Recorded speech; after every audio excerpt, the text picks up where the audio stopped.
Hello बच्चों, let's read the question. So the question is explain the following: osmosis, diffusion, active transport, exocytosis and phagocytosis. तो चलिए बात करते हैं question के अंदर की कंसेप्ट। तो क्वेश्चन का जो की कंसेप्ट है वो बेस्ड है ट्रांसपोर्ट सिस्टम पर, जहां पर क्या हो रहा है, ट्रांसपोर्ट देखने को मिल रहा है। अब बात करते हैं फर्स्ट वन। तो फर्स्ट वन पूछा जा रहा है ओस्मोसिस के बारे में कि ओस्मोसिस का प्रोसेस किससे बोलते हैं। तो ओस्मोसिस का मतलब क्या है, ऐसी प्रोसेस जहां पर क्या देखा जाता है, जहां पर देखी जाएगी मूवमेंट। और ये मूवमेंट किसकी होगी? तो ये मूवमेंट होगी वाटर की फ्रॉम कौन से सॉल्यूशन से कौन से सॉल्यूशन की ओर, from hypotonic solution to hypertonic solution. Hypotonic solution यानी कि लो कंसंट्रेशन से हाई कंसंट्रेशन की ओर जो मूवमेंट होगी, उसी मूवमेंट को हम क्या कहेंगे? उस मूवमेंट को हम ओस्मोसिस कहते हैं।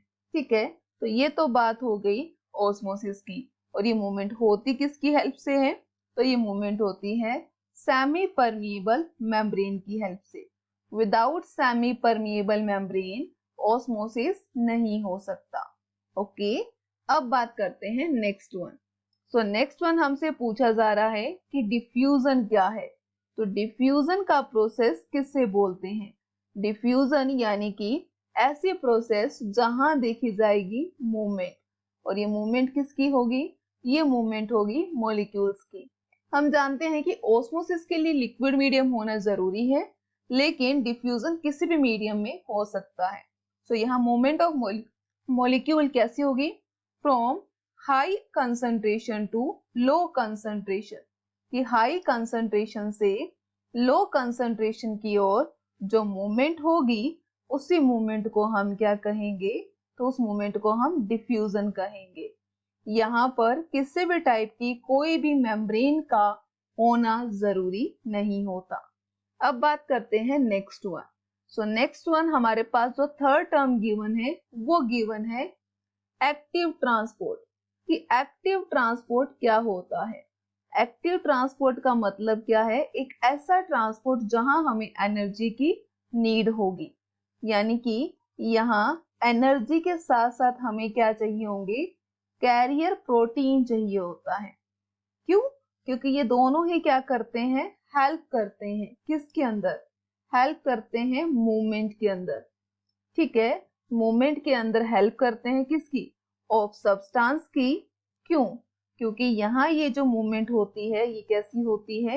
ये होती है against concentration gradient. Concentration gradient के अगेंस्ट जो मूवमेंट देखने को मिलती है, उसी मूवमेंट को हम क्या कहते हैं? उस मूवमेंट को हम कहते हैं एक्टिव ट्रांसपोर्ट कहते हैं। अब बात करते हैं next one. So next one हमारे पास है फोर्थ नंबर, एक्सोसाइटोसिस। तो एक्सोसाइटोसिस क्या होता है? एक ऐसी प्रोसेस जहां पर क्या करती है? सेल एक्सपोर्टेड आउट करती है। एक्सपोर्टेड आउट का मतलब क्या है? मटेरियल को रिलीज कर देती है। कहां से? From the cell. कि सेल से मटेरियल को रिलीज करने का जो वर्क है वो कौन करता है? वो करता है एक्सोसाइटोसिस करता है। अब बात करेंगे next one. So next one हमारे पास फिफ्थ है फैगोसाइटोसिस। तो फैगोसाइटोसिस का मतलब क्या होता है? फैगोसाइटोसिस का मतलब क्या है? जब सॉलिड फूड पार्टिकल्स का इनटेक किया जाता है। सॉलिड फूड पार्टिकल्स का या जो भी इनटेक करना है वो इनटेक करा जाए, तो यही इनटेक करने का जो प्रोसेस होता है उसे हम क्या कहते हैं? फैगोसाइटोसिस कहते हैं। तो यहाँ जो फूड पार्टिकल होता है वो किस फॉर्म में होता है? वो होता है फैगोसोम्स की होल फॉर्म में।